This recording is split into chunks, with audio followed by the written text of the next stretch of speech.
Here is my camera experience with the Pixel 8 Pro. For the TLDR, this is basically a very simple and easy camera to use, very stress-free, and I would highly recommend this to basically any regular consumer out there. If you have any past Pixels like the 7 Pro, then a lot of it is going to be very similar.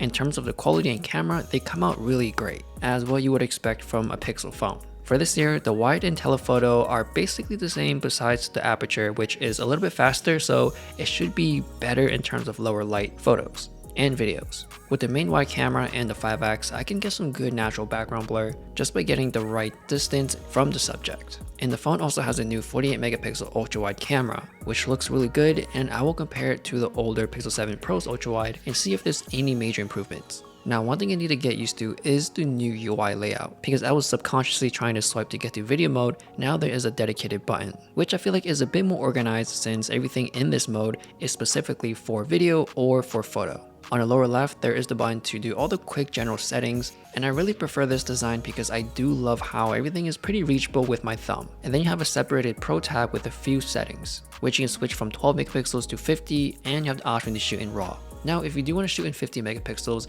it is a little bit slower taking photos, so it's really up to you if you want to sacrifice some of that speed. And for the regular consumers out there, most likely they won't need to touch this option at all. On the lower right, there's the button to adjust a lot of these photo settings that gives you options like adjusting your shadows, ISO, shutter speed, which is kind of like a pro mode, but not exactly, which I think is perfectly fine because this is more catered to a casual consumer, which probably they don't know all the bells and whistles to. In the end, I think this is a great way to ease them into knowing or learning how to adjust these settings. Next, let's talk about the new Magic Editor, and I want to point out first is you would need to back up these photos or have it backed up on the Google Photos app, which can be concerning to some if they ran out of the free 15 gigabytes of storage, meaning that they would have to pay for more storage. So this is kind of like a paid feature, but not exactly. So I decided to pick a picture I took back in 2016, highlighted my friend, and instead of erasing him, I can actually resize him. And then they give you a couple of options, which all look pretty good. So I think this is a pretty fun feature to use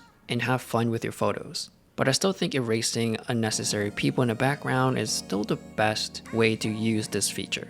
The next cool thing is the audio eraser, which identifies certain things, and then you can actually lower that specific subject out of the audio in your video. So this is how it sounds like without speech enhancement on. I'm pretty sure you cannot hear me next to your generator. So let's test out how it works with it on. It's pretty useful when you're vlogging and you're talking to camera in a very loud and busy environment. There's also speech enhancement, which helps a lot as well, and I personally would keep it on most of the time. So this is how it sounds like without speech enhancement on. I'm pretty sure you cannot hear me next to your generator. So let's test out how it works with it on. Alright, now I have the speech enhancement on, and I'm pretty sure you can hear me a lot better now. So I would honestly just keep this on at all times whenever you're vlogging or just recording in general. Now for video, during the daytime, they all look pretty good. Everything is well exposed and the stabilization is not too bad too. If you tend to shoot things up close, you do get a nice background blur, and also the same thing with the 5x as well. So with all three cameras, shooting in daylight is very good. Now with my experience shooting video with the 7 Pro, I do notice that in the shadows it can be noisy even during the daytime, but I don't really see too much of that on a Pixel 8 Pro. When you are recording a video, you can go from one lens to another, but you can notice the jump between them, especially from going wide to the 5x. It can be jarring at times. Now moving indoors where it's a little bit lower light situation, it's not the cleanest, but it still looks pretty good. Now if you're outdoors where there's a bunch of city lights and car lights, then I would say for the most part, it's clean. With the ultra wide, it's not going to look as good as the main camera lens, but it does a decent job. You can still expect noise and artifacts in your video. Next is the 5x telephoto.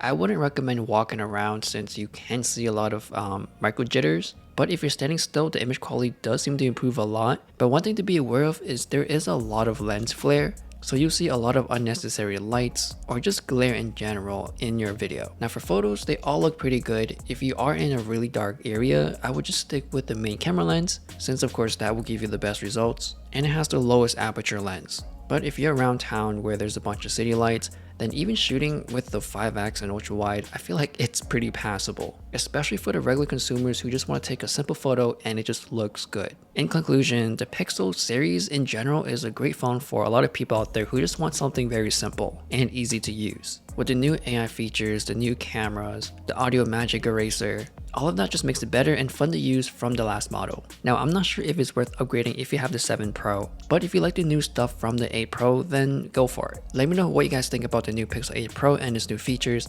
Thanks for watching, and I'll see you guys later.